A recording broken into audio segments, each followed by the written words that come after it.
So we talked about building a lineup.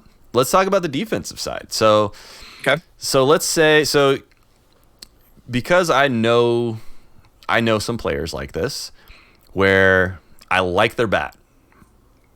Okay, great. This guy can bat over 600, can hit for power, and I know a few guys like that, but then they're not average on the field. They're actually a liability on the field.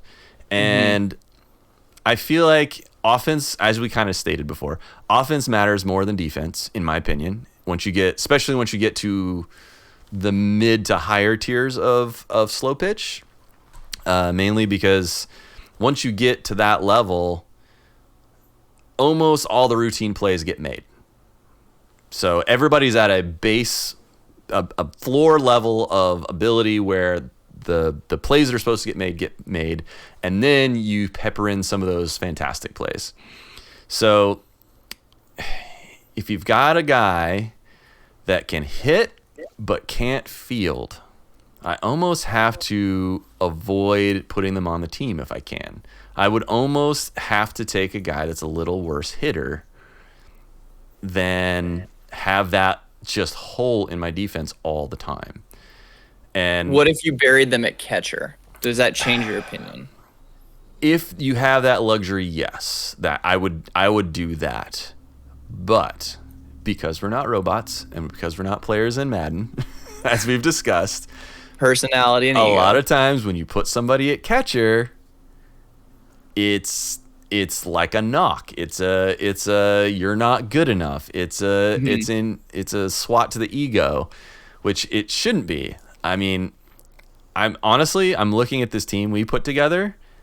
I might have to play catcher because I'm not a bad defender. I think I'm a pretty decent defender, but I look at who we have for our outfield and who we have for our infield, and it's hard for me to put myself above some of those guys. So I have a feeling I'm going to be spending most of the season at second base or at first base or at catcher because I'm not as fast as most of the guys we have in the outfield.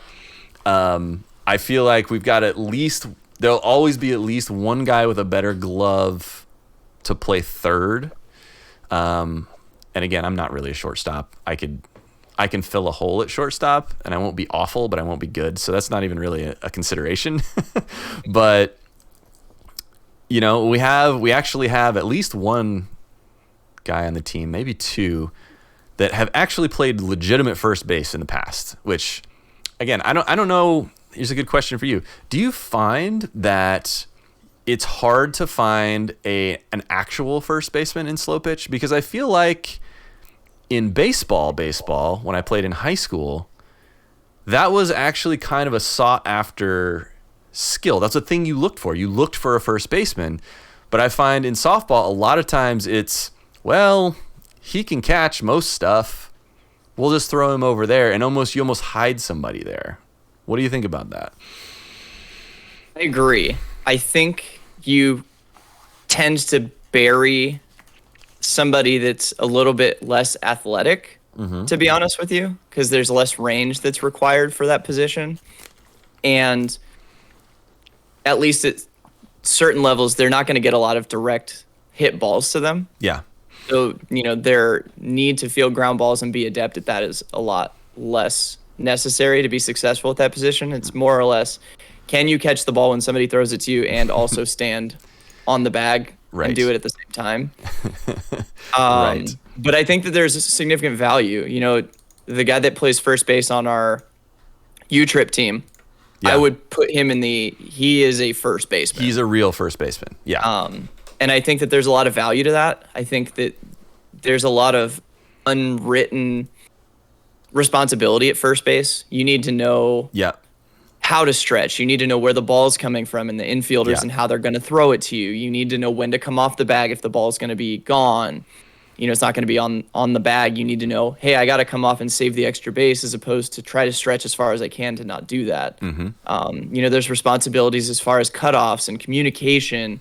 And I think a lot of that gets lost in translation, especially in lower levels with people that just never played formal baseball past maybe like middle school. Yeah. A lot of that stuff just doesn't get coached until high school and other leagues like that. Yeah. So I think that's probably part of the reason. But also you're dealing with everybody wearing a big glove. So there's not like a specialty first baseman softball glove. Yeah. I mean, I don't know if wear that a has first anything to baseman do with glove, it. but I also see a lower saturation of left-handed softball players than you typically do in baseball, and first base is typically a left-handed position. Yeah. So I agree with you, absolutely. Yeah, and it's because I legitimately get excited when there's a legitimate when I have a legitimate first baseman. Again, like you said, the guy on the U-Trip team, definitely. One of the guys that plays Meetup that I don't really know his history of playing. He's going to be on this team too. His name's Eric. Shout out to Eric. What's up, Eric? He's got catch the ball when Cam throws it to you. Yes, please. But he's got like legitimate. It's footwork. That's the thing that I first noticed was the footwork. Was, ball gets hit to the infield, he runs to the bag, and he'll either have both feet on the bag or both feet just in front of it. And then once the infielder releases the ball, he then can make the decision on which foot to step on the bag and which way to reach. And it's mind-blowing when you see it and you haven't seen it in a long time. And I love it. I love it to death. But again, same thing with the guy from U-Trip. And again, I don't know how much another guy is going to be playing with this that we played with on the championship team we won, Condi. He looks like he's played actual first base a little bit too. I don't know if he actually has, but at the very least knows what he's doing over there. And it's Nick good. Condi is a left-handed and he's left-handed, player. Which helps. Yes. That guy is a monster on the left side of the infield. We've had him play third and we've had him play short. Yeah. And dude can pick it. Yeah. For a lefty, like he does the pirouette and still gets the ball there in plenty of time. And he probably was never allowed to play for his entire career as a kid. Oh no, there are just too many like old hats that would say no, absolutely not. Not even watch him play. Won't even let him step on the field and play third base. They would just say nope. Nope, you're get going to first or get to the outfield. Yeah, or you're pitching. you know? Right. But the rotation of the earth is going to add some skill for you. Yes, get on the mound. That's what it's going to be. Yeah, I love seeing that. I have a feeling I'm going to have to play a little first this year. Okay. Because I don't think those guys are going to want to play first all the time. I don't think it's either of their preferred position. I like the challenge, and I'm sure I'm not perfect with the footwork and everything, but I actually kind of like working on it. I just, whenever I see a thing that I don't do, I'm like, oh, I should learn how. I should not be terrible at that position in case I need to do it. And I kind of like that challenge. So you're becoming the Uber utility player. I kind of am. The problem is I'm not really good at any of them. I would say this is hard to say. I would like to say I'm a really good outfielder. I just don't have foot speed. So if I take good lines, I catch almost everything. I can make the circus catches, but I'm just not fast enough, and that's what sucks. So I play all these other positions that I'm not nearly as good at. Sure. I mean, there is definitely an unspoken speed to taking the appropriate routes at the appropriate angles, and I think no one epitomizes that more than our friend Jay-Z. Oh yeah. Shout out to you, Jay-Z. We're shouting out all the He might be slower than me. Maybe. I don't know. Yes, but that man takes impeccable routes. Great routes. Honestly, I think that is my quintessential left fielder. Right. He may not be the fastest guy, but anything that's within his kind of range. So I imagine just like a giant circle around him of like it's in his radius. The radius that he can get to. If it's in there, he'll get it. Yeah. And I have no questions about him getting it. Yeah. So I think that's important as a left fielder, is just being smart. Yeah.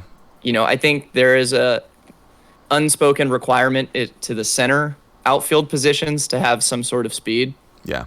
Though I don't think it's as necessary when you're playing a 4-man outfield, because I can get away being an outfielder in a 4-man, but I would not be good in a 3-man outfield. Yeah, 3-man outfield, your center fielder has to have plus speed or plus speed and the ability to really get to things with perfect reads. Yeah. I think that it is important as you get higher and higher in competition levels to have somebody in right center field that has a plus arm, because you're going to have to make those throws to prevent people from just taking extra base after extra base on you. Third every time. But other than that, like, I think just reliable outfielders that can catch the ball, you're fine. Yeah. I don't think you need to make circus plays because they're really few and far between. Yeah. So being an elite defender that has to make an elite play once every couple of games. But it picks the team up. It does, absolutely. It definitely gains. We're not robots. We're not in Madden. Yeah, I think we may have talked about this before, and I will make this argument. There's something that is way more exciting about turning a double play on the infield than any home run that anyone has ever hit, unless it won a game. Yeah, unless it's a walk-off. But yeah. But there's just something about, like, especially when it's an ending double play, like as an outfielder, I get so juiced, like I run a little bit faster into the dugout just because I'm so excited. It's because you knew you didn't have to go run after more plays that inning, so you use it to go back to the dugout. This is fair. Yeah, infield wise, I think your third baseman, and you probably have a lot more opinion on this than I do. Your third baseman just needs to be somebody that can position themselves well. Yeah. And has to be like a quick 1 to 2 steps. Because really, if it's more than 1 or 2 steps, you're probably not going to get there. Yep. It's going to be hit that hard. Yeah. I think we were talking about it. Just having good communication in an infield is more important than most things. Yeah. Having played a lot of outfield and now more recently playing in the infield, I've really noticed that, which I never did before. When we were playing in Fremont, you were just hugging the line, and for good reason. Yeah. And I don't think that anybody in the infield really communicated to you that it's like, hey, nothing's going that way. Like, let's shift everybody. And it's not like you would just make that decision in a vacuum. You need to have that communication to say, hey, here's what the pitcher's doing. Like, let's move as a unit to cover what they're doing because nothing's going here. Yeah. So I think definitely being, somebody in that infield, and typically it's the shortstop, but somebody in that infield needs to be the vocal leader to kind of communicate what's happening. Heck, it could even be the pitcher. I think there's a lot of value in the pitcher really communicating kind of what to do. But yeah, communication is like A1. Yeah. And just making sure you're in the right spot. Yeah, and I think it's so in that same vein, it's just somebody in the infield that's willing and able to be a leader. I think it's important in the outfield too, but I don't think it's quite as important. Maybe just because you guys are so much more spread out. But, and again, just because I hadn't played a lot of infield until recently, I've really noticed that there's a lot of conversation happening. There's a lot of things going on in the infield, and I tried to take this role a little bit. Again, I'm new to it, but I've been a manager at places before. I know how to lead on some level. So I tried to be the vocal one for our GSL on the Sharks team, and I think it worked out pretty well. I wasn't necessarily commanding people to do things, but I always made sure to just almost like point out the obvious. Hey, runner on first, we got to force it too. Everybody knows that, but the fact that somebody says it out loud just solidifies it, and I think it makes everybody think twice about, oh wait, what am I supposed to be doing? Okay, if this happens, here's my plan. And I think it just helps. So I think that's probably an important thing to have there too. And sometimes I can see it go both ways, because you definitely want like a shortstop who is usually the best athlete or one of the best athletes on the field and is going to make the most plays. So they've got this automatic rapport of that guy's really good, so they can take that role pretty easily if they want to. But it's not always their personality. And so, sometimes I think it might be an advantage to a third baseman or a first baseman, somebody that has a little bit less responsibility, I guess, to be able to just say those things. And so that's why I just kind of decided, hey, I'm just going to I'm just gonna say it. I'm just gonna be the guy. I'm just gonna talk. And I didn't make as many great plays as the shortstop did, but I think everybody listened enough, and I think it was helpful. So yeah, it's you an definitely intangible. need somebody to be a vocal leader. It doesn't have to be one specific position, but somebody that's just constantly communicating. You know, I was always that guy in the outfield that was like, hey, this has to be fair. If it's foul, let it drop. Yeah. You know, just something where it's like, yeah, everybody probably knows that, but just that simple reminder may allow somebody to put it in the forefront of their mind as opposed to the back of their mind, and it gets forgotten when they're charging that ball that may be foul. Right. You know, there's just something to reminding people, and you have to have somebody that's just constantly aware, because, you know, it can get monotonous if your pitcher's throwing ball after ball after ball to keep your mind in the game. And so having somebody that's constantly doing that just allows you to keep focused, which potentially makes you more likely to make plays that you should. Yeah. And I think it depends on who the pitcher is, but I feel like some pitchers feed off of constantly telling people, hey, here's what's going on. And like, that's how they stay in it. But I feel like there's a lot more pitchers that if they didn't have to worry about that, and if I can, at third base, if I can communicate all those things and let them know, you don't have to worry about it. We've got it taken care of. You worry about throwing the ball, and we're going to be good. And I think sometimes, especially for a pitcher that maybe gets in their own head a little bit sometimes, it's easier to just be like, hey, don't worry about it. We got the rest, you know? And same thing where, you know, you can tell a pitcher that's maybe thrown a bunch of balls and they're getting a little worried about the batter. You could just be like, hey, let us do our work. We got it all figured out back here. Just let them put the ball in play and we'll take care of it, you know? And I think there's some value to that too. So I think having some, at least one or two people that are at least willing to be vocal. You don't want everybody just kind of being quiet, not saying anything, which again sometimes happens on a new team, or like even on that most recent U-Trip tournament. I tried to be vocal some too, but I'm not nearly as vocal as I am with people I play with all the time. You know, it's just not the same. So I think it's a pretty important thing. I have a question. I'm gonna not really change gears, but slightly change gears. Only because the shortstop position, especially in baseball, is like coveted. It is the spot in the infield, right? All the kids want to play it. All their parents want them to play it. You know, that's what they want to be. How important do you think it is to have a full-on lockdown defensive shortstop in slow pitch? I think it depends on the level that you're playing at. Okay, let's do low to medium level. Less important than you would think. Okay. I think about our summer B division team. Yep. And how infrequent our shortstop got any action. Because the batters don't hit there anymore. Yeah, exactly. So I'm thinking, you know, in a world of ASA ball, where the pitches are higher, you don't see people hitting it middle nearly as frequently. Yeah. And so that middle defender is not required to be as active on a play-by-play basis.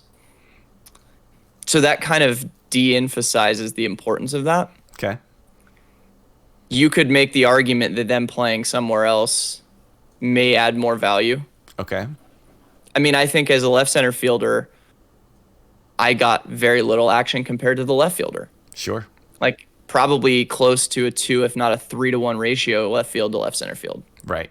Right. And then I feel like the right fielder's got a lot of action as well. Yeah. You know, so unless somebody was really trying to bomb it, in which case the left center to right center field came into play a lot more, or somebody was going opposite field, so your righties come up and try to hit to the left side.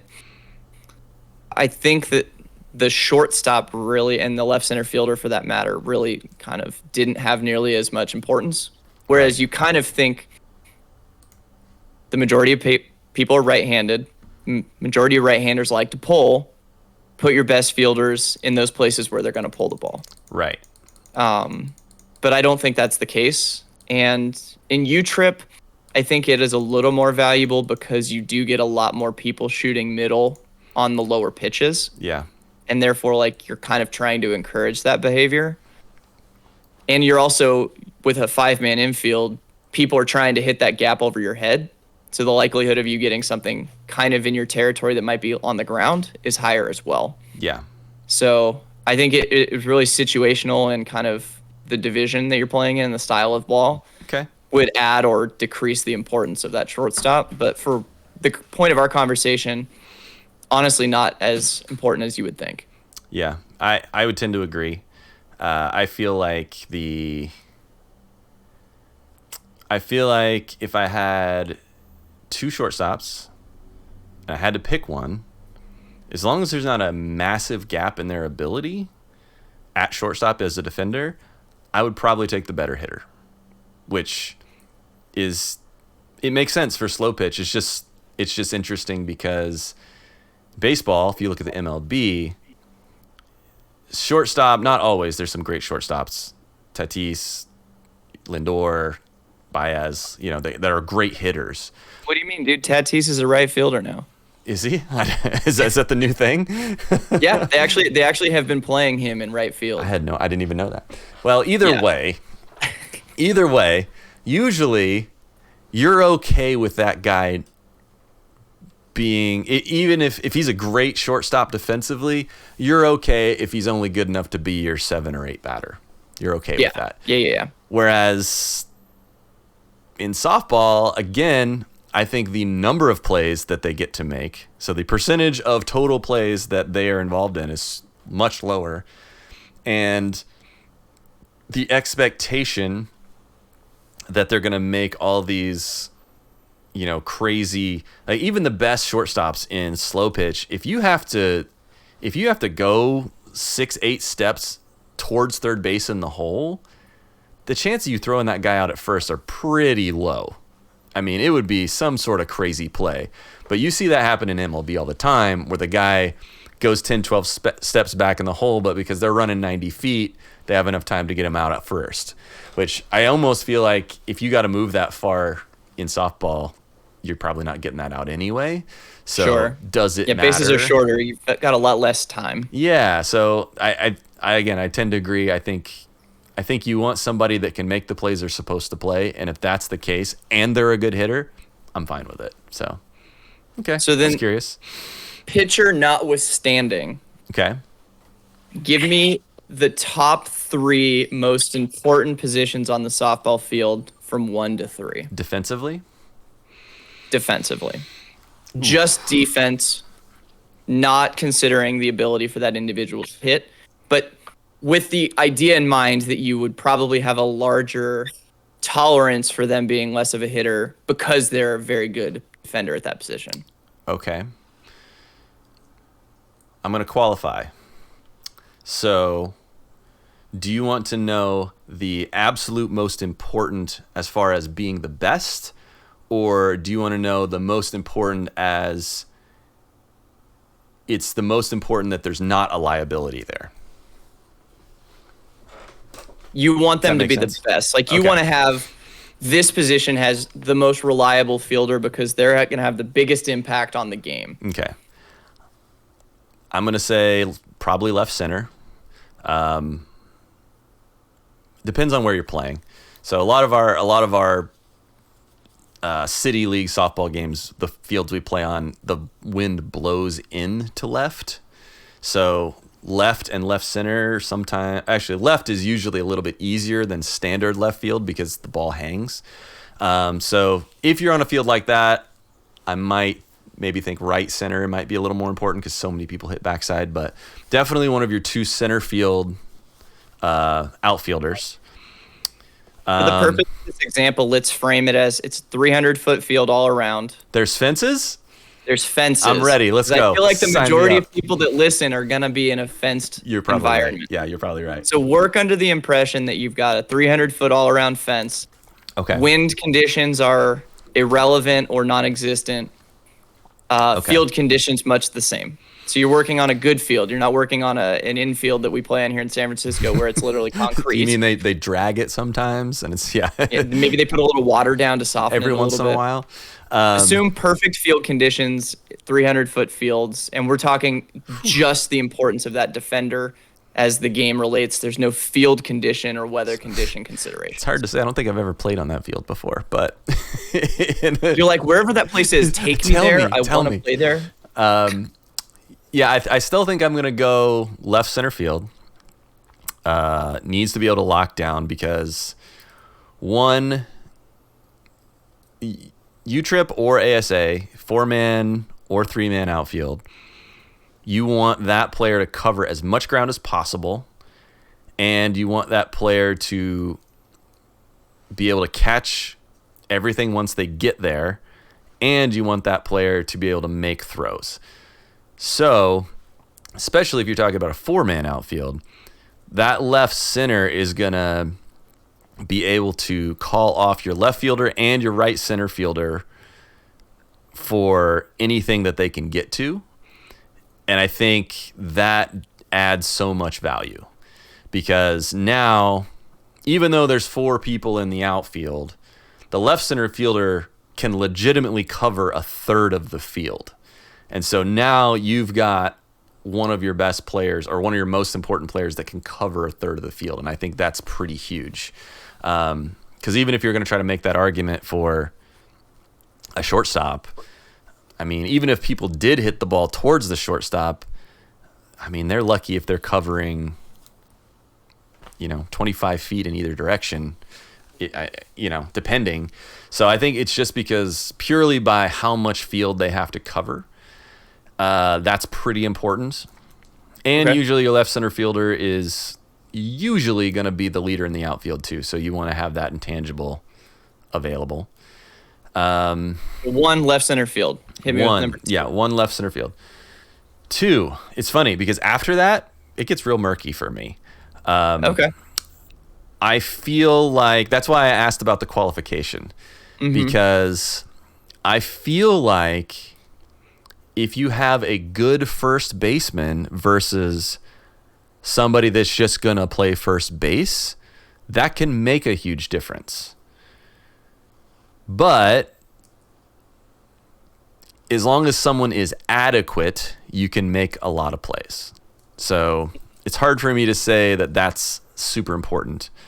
But again, maybe it's just because I get really excited when I see real first basemen. I'm like, ooh, okay, all right. They're going to pick something or they're going to stretch or they're going to, whatever. So tentatively, I'm going to put that at 2 right now, only because it's my list and I feel like it. But it's number 3. Yeah. Do you think that a above average or better first baseman makes the rest of the infield better? Yes, I do. I feel like, not to dog on people that just play first base, because there's a lot of us. There's a lot of us that fill in and play that it's not our natural position, that we haven't been taught how to play. I'm not dogging on anybody for that. But I feel like having a real first baseman versus someone that's just playing first base is worth at least 3 outs a game. I think the fact that if someone stretches the right direction and someone picks a one-hopper or someone comes off the bag when the throw is too far off and they don't try to stretch it, I feel like that's worth at least an inning's worth of outs a game. And I think the other thing that you can't capture value on is the flair that a good play has on an umpire. Yes. And the benefit that you might get just because it looked nice, even if it's bang bang. That's true. I feel like you get a lot more benefit of the doubt when you have a first baseman that's making some extravagant plays. Yeah. Even if you may not be correct, I feel like that just opens up more opportunity for you as well. So I think you can even like a catcher in baseball, you can steal strikes and you can steal outs. with a good first baseman. Yeah, and I think again an intangible there is that the confidence level of at least 3 other fielders is increased. Your third baseman, your shortstop, your second baseman automatically aren't as worried about any play they have to make.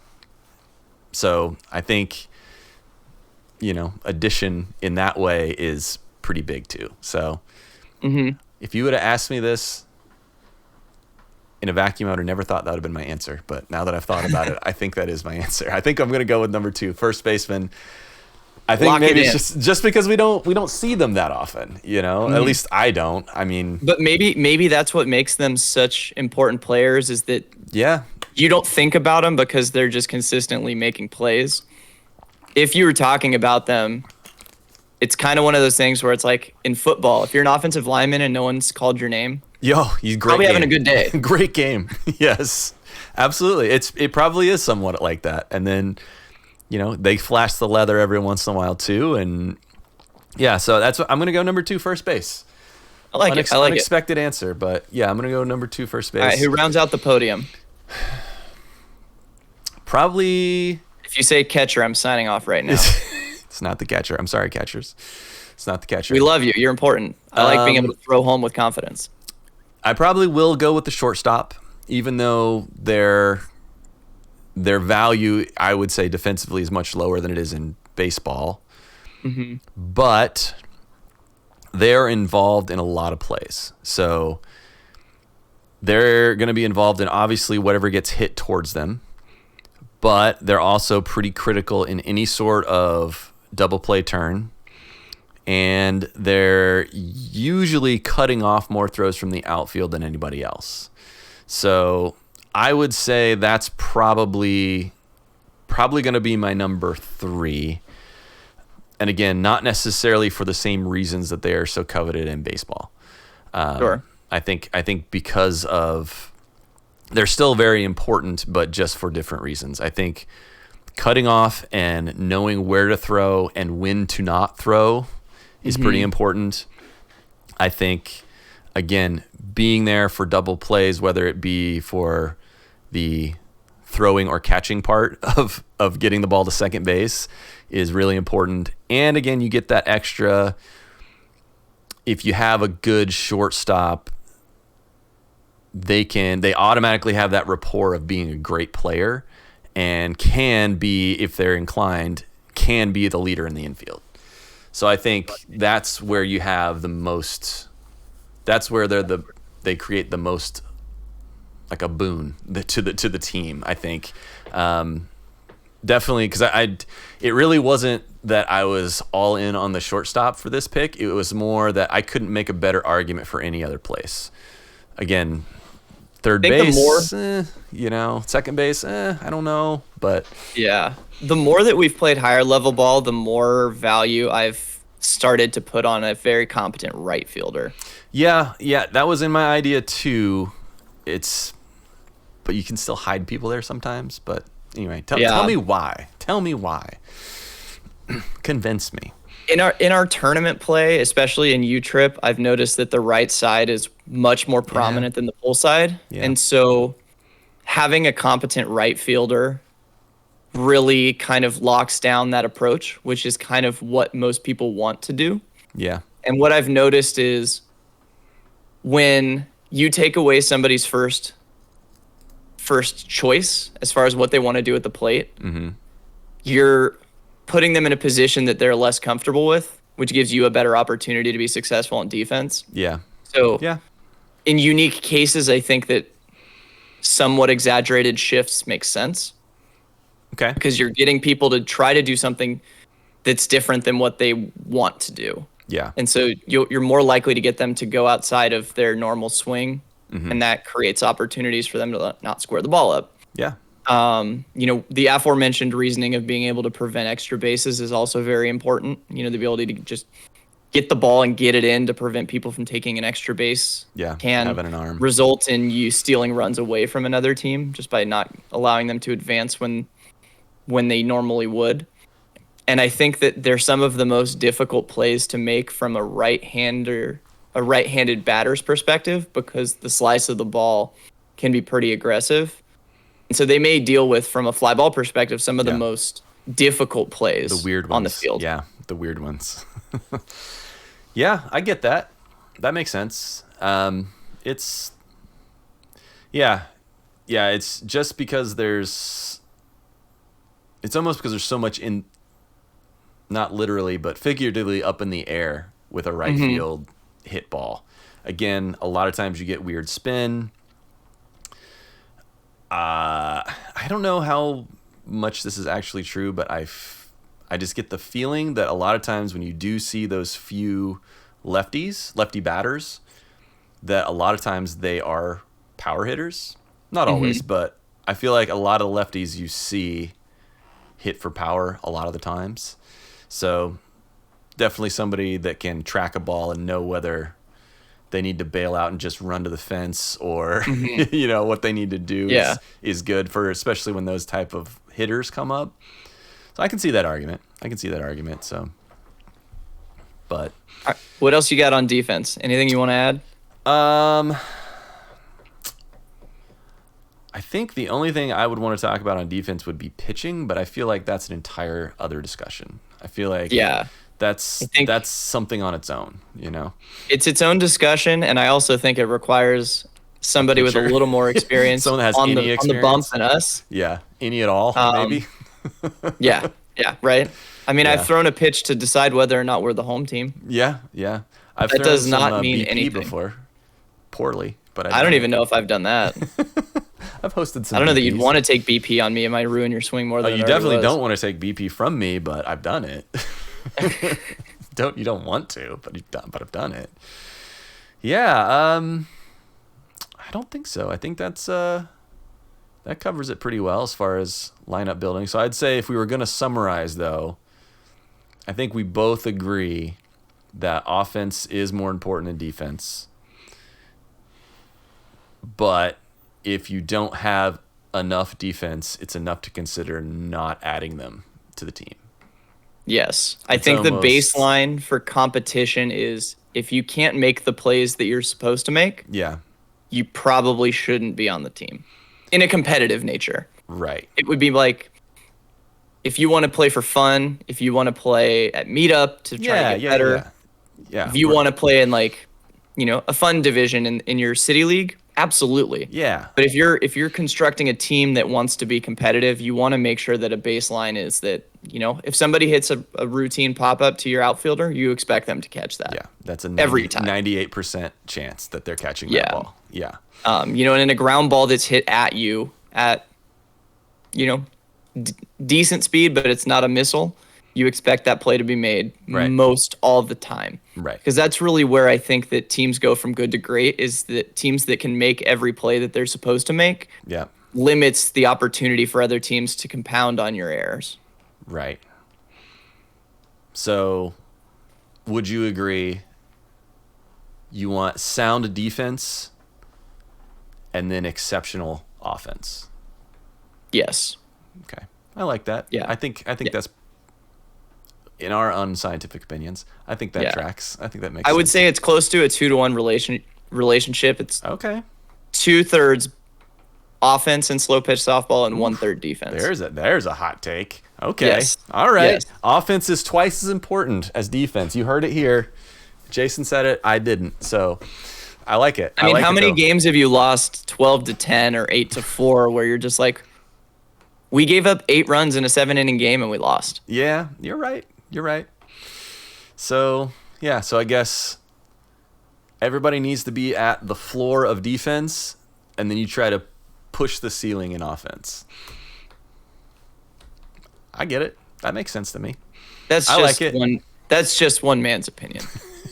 I agree with you most of the time. I don't know about this 2-to-1 ratio stuff, but I agree with you. You're like, that's way too scientific. We're putting way too many numbers on this. This is too much. Coming from the numbers guy himself, there's no such thing as too many numbers. The best thing you learn from numbers is that they're never always right. Yes. They tell a story. Right. They may not tell the story you want to hear. They may not even tell the story you think they tell you, but they say something. It's the interpreter of the numbers' job to figure out what the story is. So correct. Awesome. That works. That works for me. I like it. Yeah. Good luck building teams. Yeah. Good luck building teams. It's not easy, but it's fun. Catch you on the diamond. Oh, there it is. There it Got is. Him. Got him. Got him. Thank you for watching, everyone. We really appreciate it. Depending on what platform you're watching us on, like, subscribe, leave us a comment. Anything you can do to let us know that you like what we're doing here. We really appreciate it. We'll see you next time.